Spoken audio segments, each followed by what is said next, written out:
Why don't we go ahead and get started? We were looking at closing up here at 10 till so that we can then make transition back to closing session. For those of you who don't know me, I'm Paula Swinford. I'm Director of Health Promotion and Prevention Services here at USC.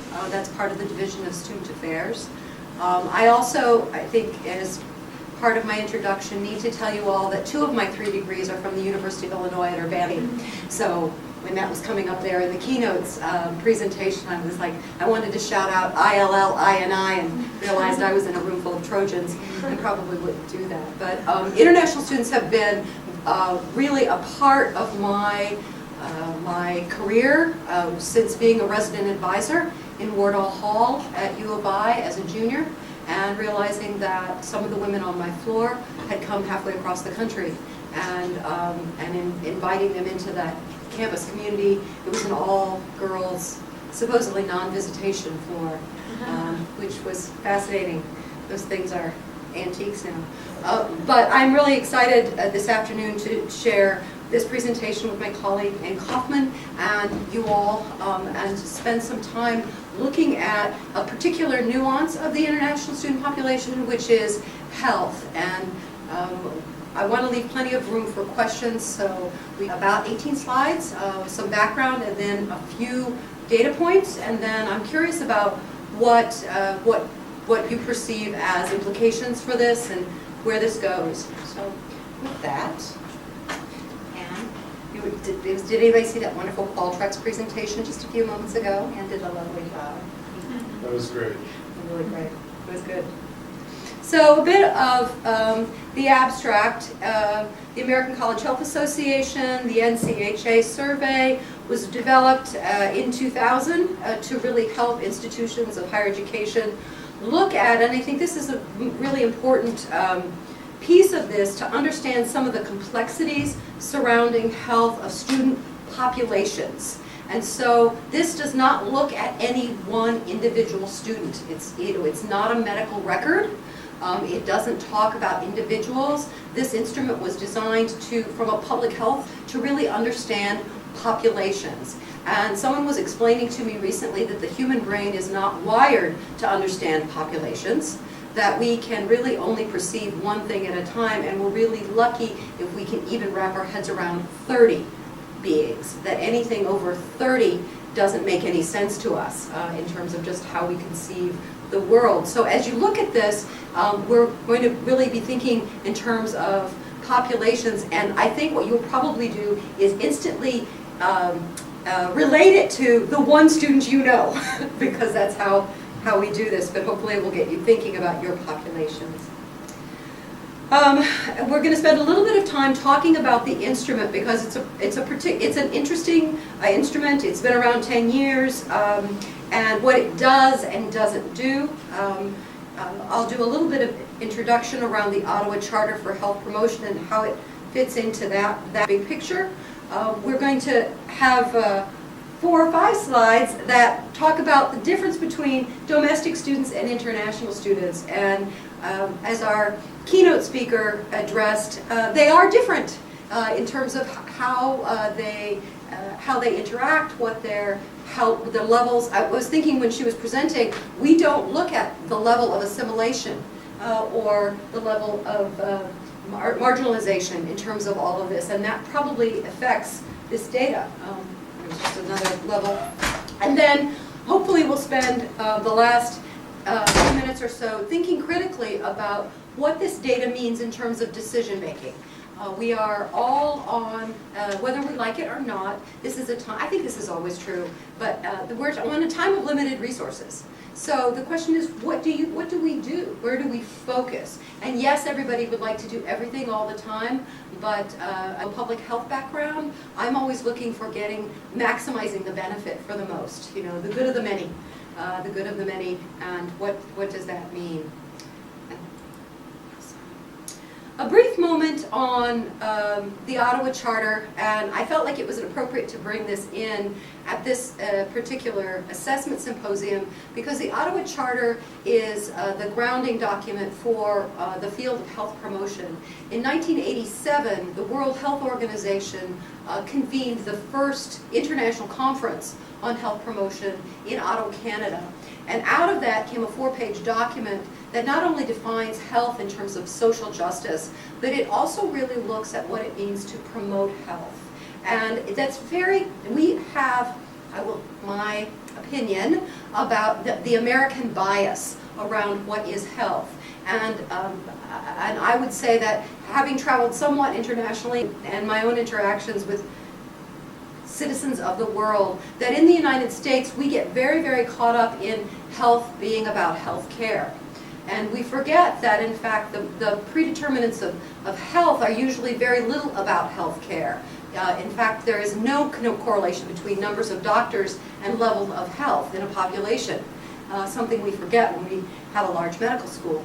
But, be that as it may, in the Ottawa Charter, you'll look at it and you'll say, oh, okay, this is what health is about. And health promotion really includes 5 different action items, and people again forget these action items. It's about policy. A good example here on this campus, the policy around how, well, there's several that I can go through, but let me think about a policy around what immunizations you need to have coming in. That's policy. Requiring a student population to take alcohol EDU for college, policy. So there's several policy implications. Supportive environments, what's the environment like? We had a very interesting conversation this spring about how many hours Trojan grounds would be open.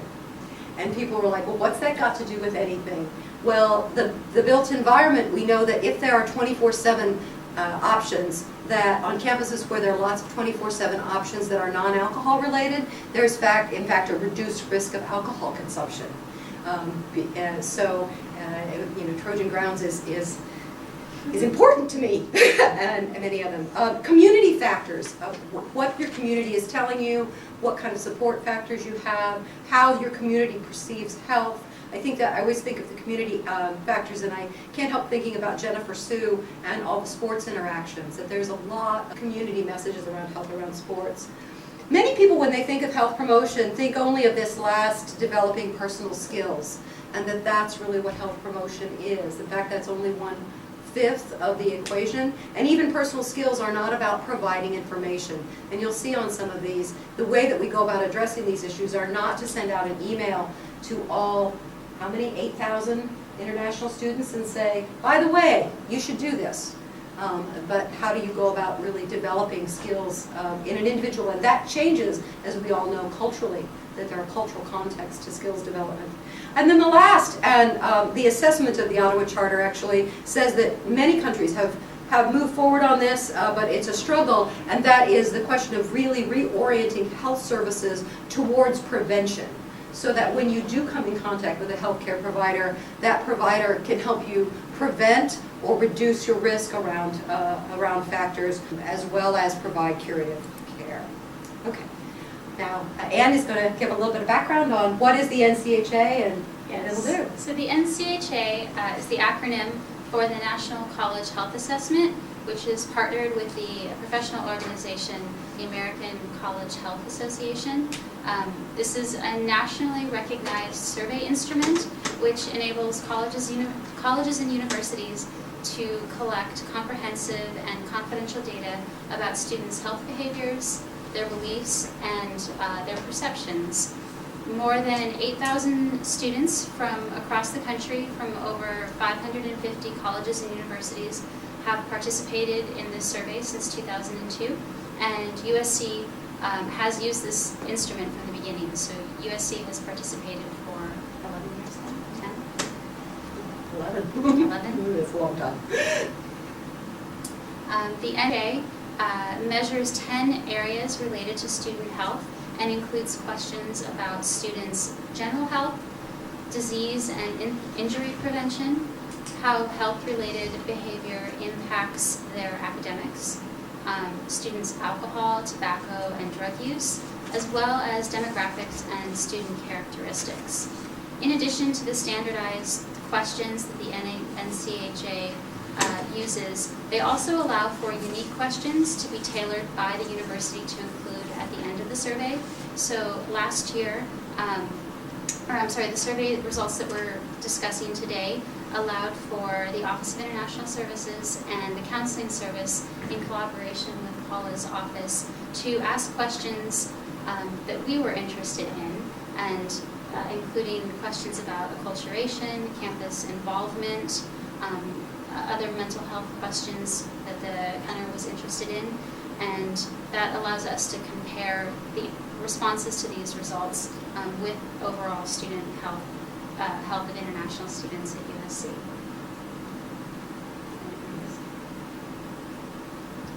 Why does USC use the NCHA survey? Well, it's not only regarded as a well-regarded tool that presents a rich picture of college student health, but it's an instrument that provides a comprehensive needs assessment of student health and wellness. So assessing needs is the first step in identifying problems so that we, as university administrators, can make decisions, determine priorities, set objectives, and plan and implement programs to help students and take care of their health and wellness. Well, because it's fun. Why to conduct the NCHA. I think one of the interesting pieces in this is that it has allowed,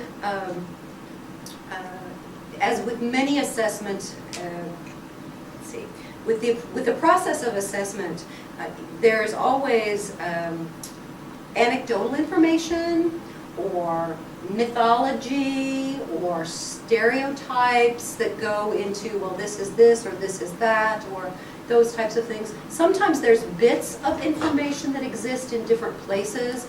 I know that when I first came to USC in 1987, the director of the Student Health Center then, Dr. Alan Eben, was very involved in international health, and he and Dixon Johnson had looked specifically at the user data for the clinic.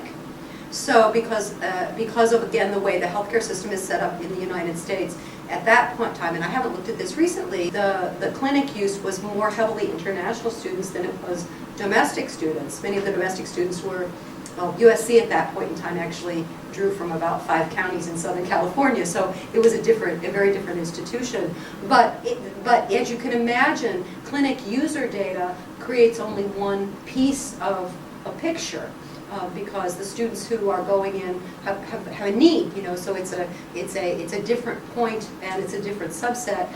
The wonderful thing about the NCHA is that it's a population level tool. So it goes out and really looks at people, the whole population, regardless of whether or not they're engaging in healthcare, regardless of whether or not they're using the counseling center, honestly, regardless whether or not they've used the Office of International Services. So it's a very different picture than many kind of service organizations will often get when they do assessment. So. The other nice thing about the instrument is that it collects really rich data that then can be used by, the raw data can be used by graduate students, departments to perform their own analysis, just what's relevant to their population, and is a great learning tool also for people like me. And this is our pitch. If there's anybody out there working on their dissertation, we have a data set for you. So, yeah.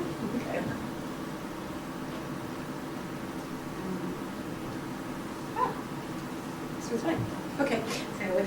So what the NCHA allows us to do, and we've talked a little bit about this, but really get that objective picture, or a more objective picture of what's going on with health and wellness. The tool itself, and this might be interesting, came out of the CDC. It was initially a tool that was used to look at high school students. This was during the Reagan era and pre-HIV. As you can imagine, the CDC went out and tried to do a college survey, but didn't ask college students anything about sexuality because of the politics of the survey. And that was kind of not a complete picture, if you can, looking at health. And not that this gets at everything, but the ACHA really developed this then as a way to feed the higher education community. And I think what also it allows us to do is, because it's not clinical, it's not a clinical survey, it's not, it really allows everybody in the institution to engage in health, because many times it's this sense of, oh, well, the health leaders are doing that, and yet you talk to people in Res Life, you talk to people who are doing academic advising, health is part of the student's experience regardless, and so this really gives it belongs to the community in that way. It can clarify priorities and help decide resources. It's always fascinating to me, though, on a national level, the annual meeting we just had celebrated this being at a kind of a birthday point, and one of the sessions was on how little it has changed where some of the resources has gone. That for 10 years we've had data, and yet the resources are not necessarily going nationally to what we know the issues are. Kind of fascinating. It's like, oh, for 10 years we've known this, but there's no money going there. You can advocate for policy change. You create some baseline data. We can track things over time, and we've done that for different pieces. And then we can compare it to other tools that are out there. There's some questions on the SERP, the NESI, outside the classroom, which is the alcohol EDU data, the Monitoring the Future, which is out of Michigan. So we can go in and kind of look at ourselves in terms of USC versus the ACHA aggregates all the data. It's not really national data because it's not randomly selected, but it's a very large pool. So we can, some people will say to me, and this is a classic response, they'll say, well, how do we compare? How do we compare? And it's like, it doesn't really matter. It's like, these are our students, and it doesn't really matter that we have this versus that. But everybody's very curious about how we compare, especially when it comes to alcohol and that stuff. But anyway, okay. So the methodology of the NCHA instrument at USC, the data that we're talking today was, the survey was, sent out in the fall of 2009 by email. It was sent to all international students, enrolled international students and scholars at the time, 6,100 students. There was an initial invitation email sent to students, and then 2 subsequent follow-up emails asking students to participate. The survey was sent to all undergraduate and graduate students, but only students on the University Park campus. So it does not include the medical school or any other satellite campuses.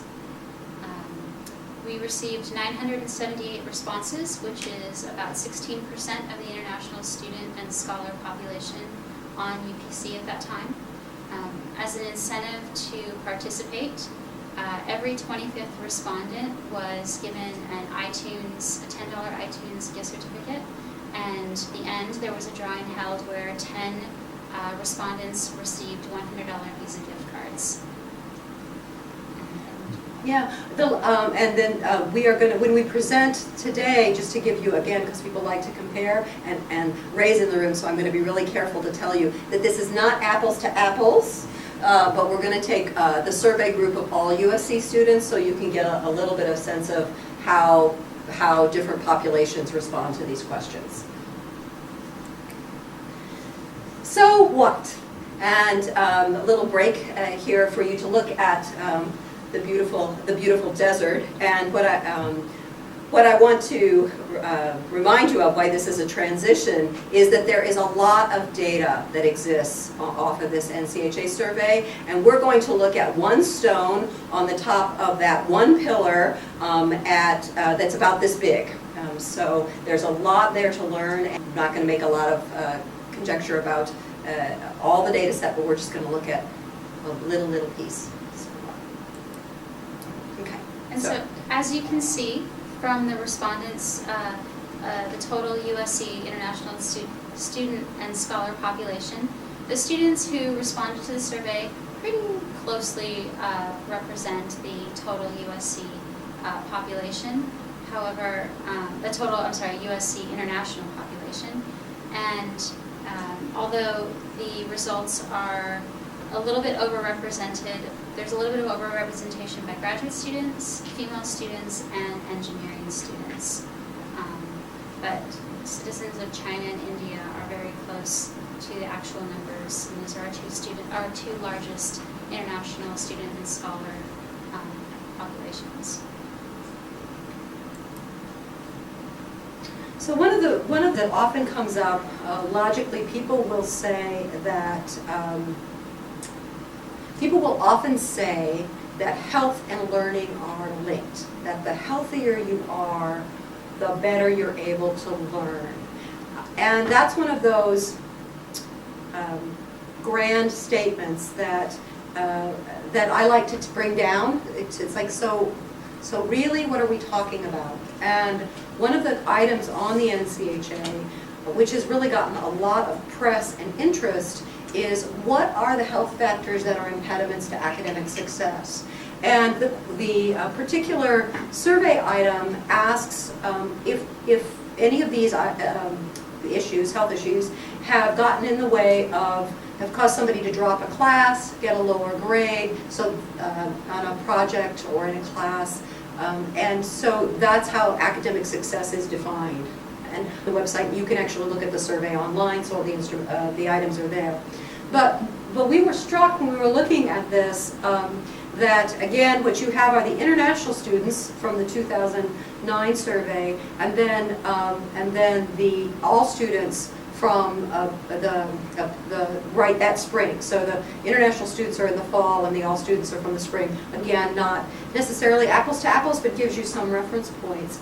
And we wanted to bring up these 5 items because they come up fairly regularly. And what you can, I don't know, well, tell me what you see there. What's this? Let's talk about the undergraduates for a moment. If you're looking at international students versus all students, what's this telling you? So they're reporting that they got sick in the last year or something? Like they're reporting that that any of them,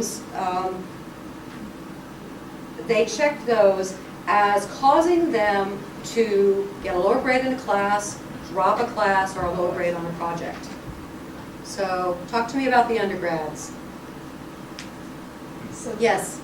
the internet using computer games for international students, that's like as in a pleasure kind of thing or activity, or is it more like carpal tunnel, eye strain?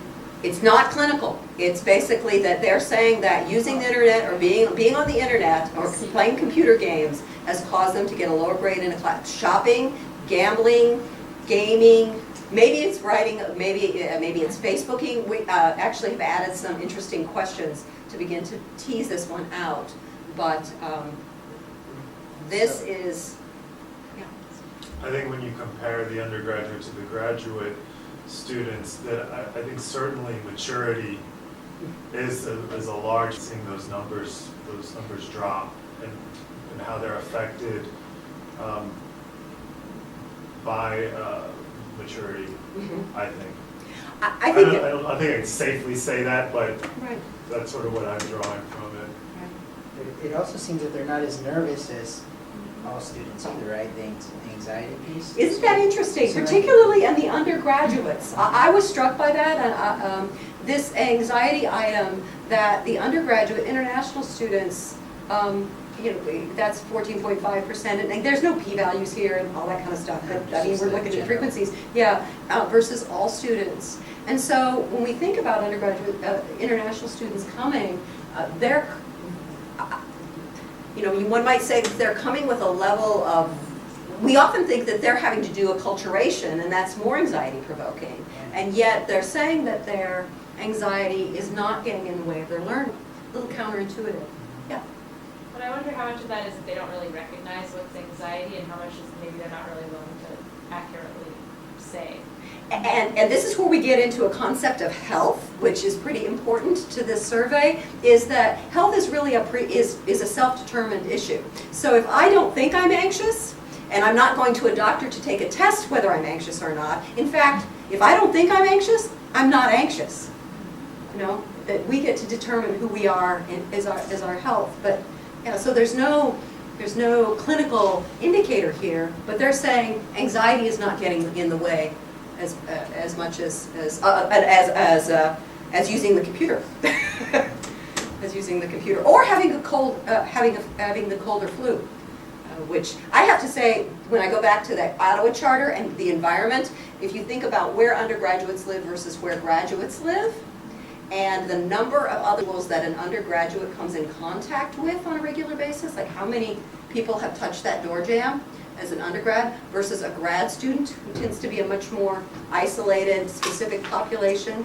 If you've ever been a parent of a preschooler, you know that that pure volume of numbers of people you come in contact can really affect how many colds and flus you get. And that having a cold and flu doesn't impede academic success, that it will get in the way. So there's some real reason to do germ theory, washing hands and covering mouths. So we're going to look at a few slides that, again, this is not a huge picture, but we've got 3 or 4 slides here. So substance abuse, alcohol, cigarettes, marijuana. We have undergraduate students and graduate students and daily. So those were the broad ends of the spectrum on that. So, thinking about alcohol, as one might expect, the never use, actually this is true for alcohol and actually it's true for all of them, although the marijuana is not so much. So what I was struck by on this is how polarized they are. That either, you know, that the international students don't tend to use either alcohol or cigarettes as much in terms of never, and so there's more people who have never used those, but if they do, they're using them more daily. So there are actually people say, well, all the international students smoke. International students smoke cigarettes. International students smoke cigarettes. The truth is, international students actually, as a population, smoke cigarettes less than the domestic students.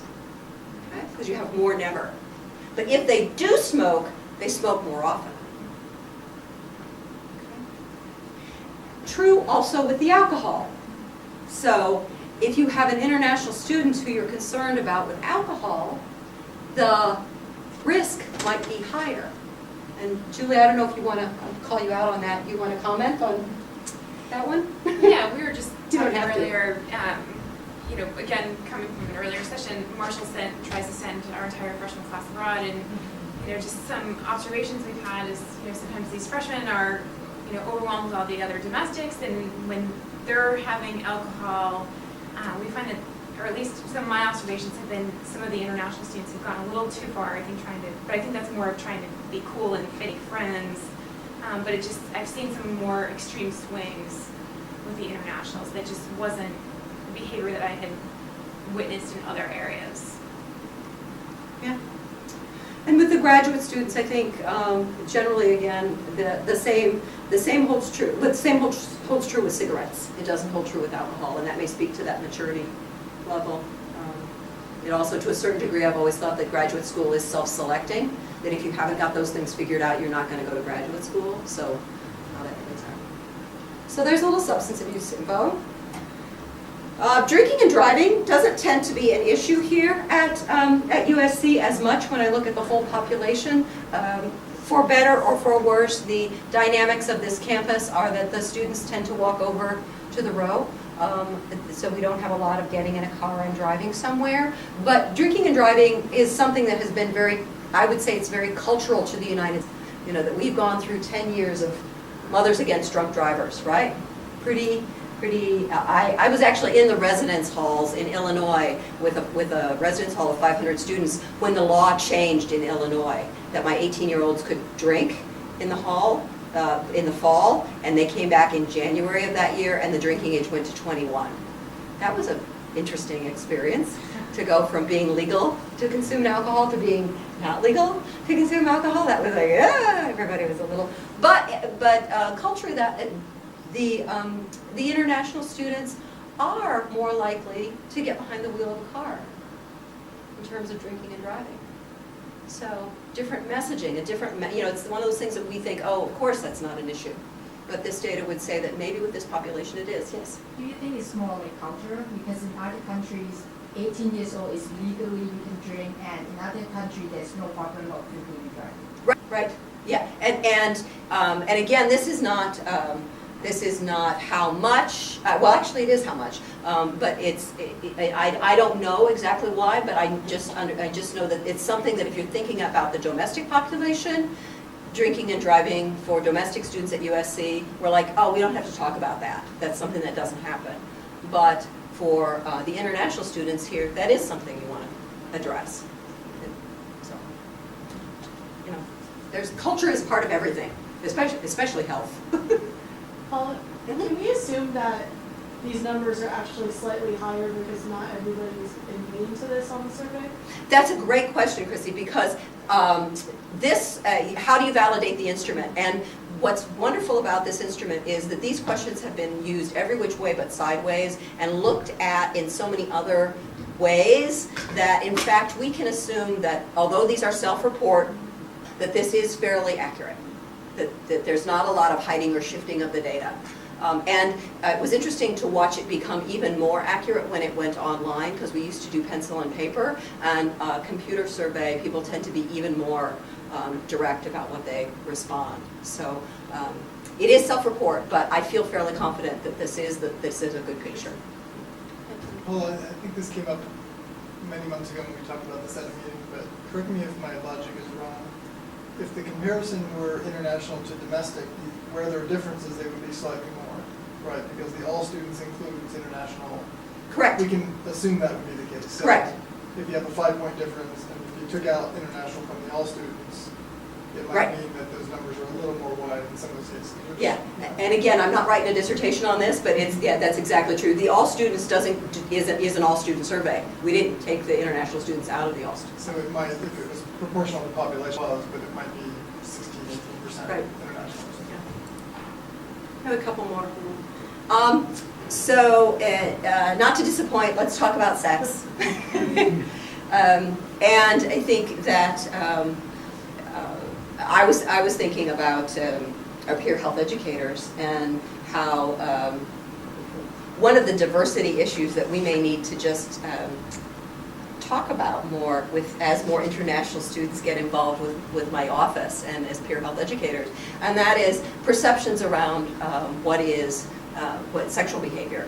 And so this is one of those things that I really enjoy talking about with the undergrads, particularly all students, because there is a misperception about the number of partners that people have in college with regards to sexuality. There's this perception that everybody is having lots and lots and lots of partners. And in fact, in the all student population, you can see that, in fact, 30 undergrads, 36% of the undergraduate population in the last year has had 0. And I can tell you that if we were going to look at the bar graph out, another 40% have had 1 partner. So this idea that everybody's having lots of partners is in fact not true. And as one might predict, having a partner no partners is even higher for the international population.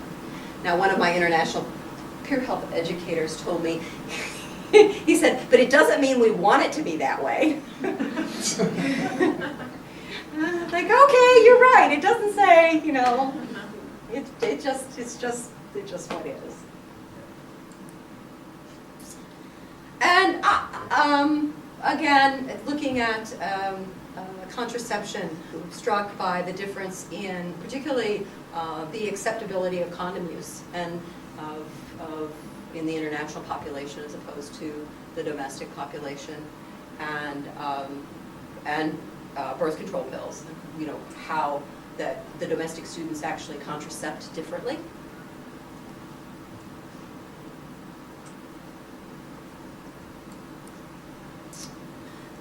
So as we pull up, so as we pull up here, and I wanted to have a little bit of conversation, and we may go back because there's 10 areas that this survey looks at, and I really just gave you snippets of a few kind of hopefully things that you were interested in or wouldn't necessarily think. I will say that when we look at the data, I am struck by, in many ways, by the similarities in the populations. That the jump to assume that the international populations, the students are so very different than the domestic students, I think is a false one. That they're probably more alike than they are different. But I think there are some key points where there are differences. One of the limitations of this study, and we maybe should have said this up front, is that not all international students are alike. That if you look at the USC population, you might imagine that an international student from Canada might have a different set of answers to this than an international student from India. And so really one of the implications for this, I think, for me, is to begin to get this data into places where it needs to be so that people can really begin to understand some of the health issues beyond, do you know how to get to the health center, and have you had your measles shot? You know, that it gets a little more interesting in that way. This is one of my favorite places in the world. Does anybody know where it is? Chicago. Chicago! This is the Bean, or Skygate. Cloudgate, I think is what it's called.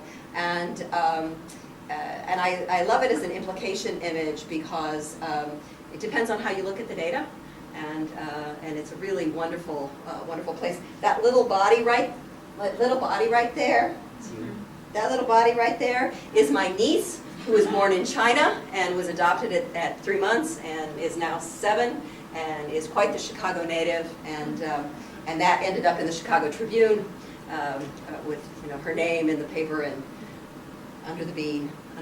So we'll open this up, and what do you see? What do you think? What did this bring up for you? Was this what you thought you were getting yourself into this afternoon? Yeah. Oh, go ahead. Well, I think when you spoke about perceptions and mythology, I sort of had to rework my thinking in my mind about, you know, international students and this perception that they're, you know, like they're all smokers, because when you go to the law school and you're standing outside, it's mostly international students that are smoking, so it speaks to that frequency issue, and it was very interesting to see that as a percentage, they're not in large, they don't smoke. Right. So, I also found the other statistic about birth control to be fascinating. I had no idea that international students are so different than domestic students on their means of birth control. Mm-hmm. Yeah. That totally Yeah. was something new that I learned. If you're interested in working with this data, I'm happy to provide it and some type of subset. What I will tell you is that I can very easily make the all student population available to you, because that's what we do out of our office. You have to talk to Tony if you want the international data, okay? So that it's one of those things where we try to make pieces available, but want to also be sure that it's used in a way and distributed in a way.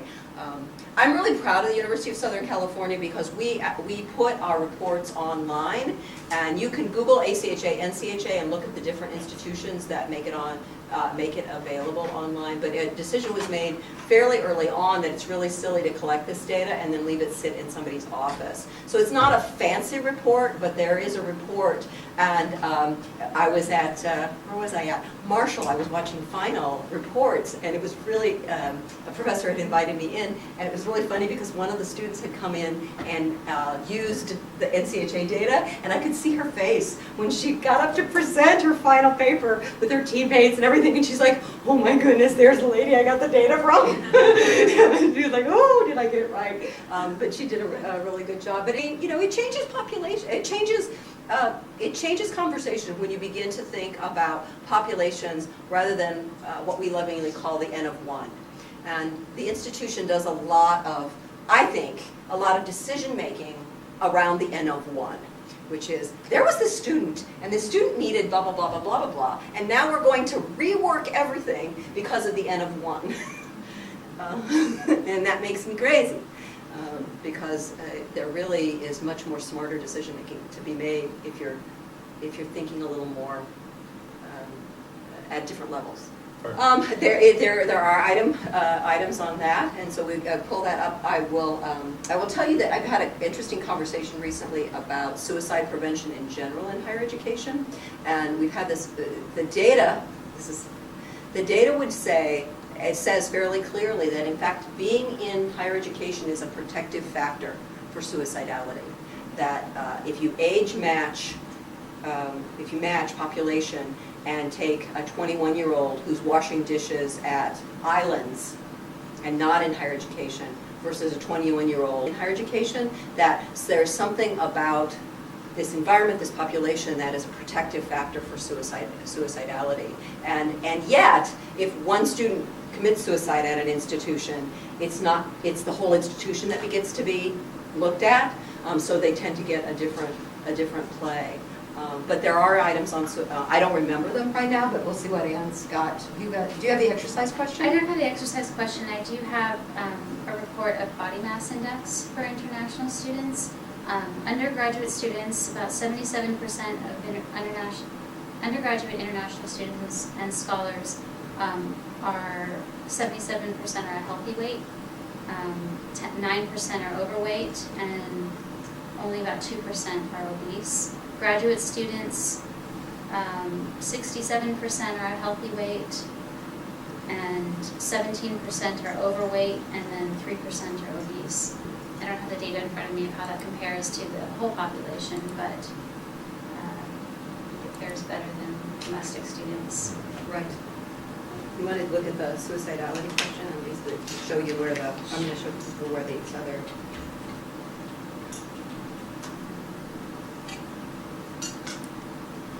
So this is my very not fancy webpage, and being part of University Park Health Center, our Health Promotion Prevention Services. Over here, if you go to assessment and reports, you can actually pull up all of those. So what I will do is empower you. You can answer your own question.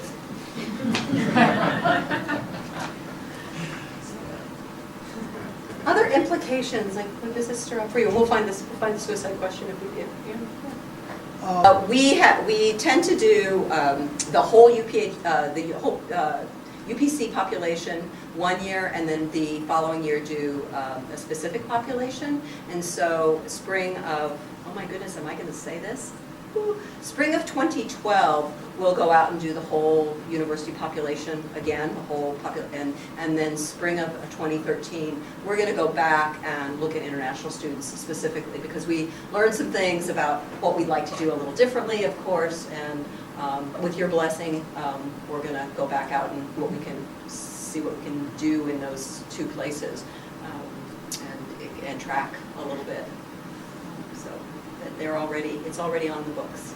Yeah, let's do it. It's already on the books. So Question about the suicidality or mental health issues? mental health of the undergraduate population in the last 12 months, 4.5% of students or scholars reported that they either have seriously considered or attempted suicide, whereas in the last 12 months, 3.5% of graduate students reported either seriously considering or attempting suicide.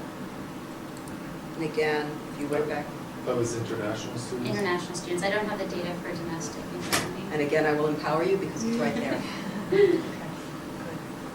Well, we're at time. I hope that this has whet some interest, and that if any of you are pursuing healthcare or health, or really this is kind of your passion or something you're interested in. We spent time talking about sexuality and substance. There's items on there about sleep and exercise and vegetable consumption and perceptions of safety, and a variety of other items that are there. And hopefully the reason that we do this is not to write dissertations, but to really empower the programs, so that the programs and services can be tailored more specifically, and also at its core to confront some of our own assumptions about what we think we know.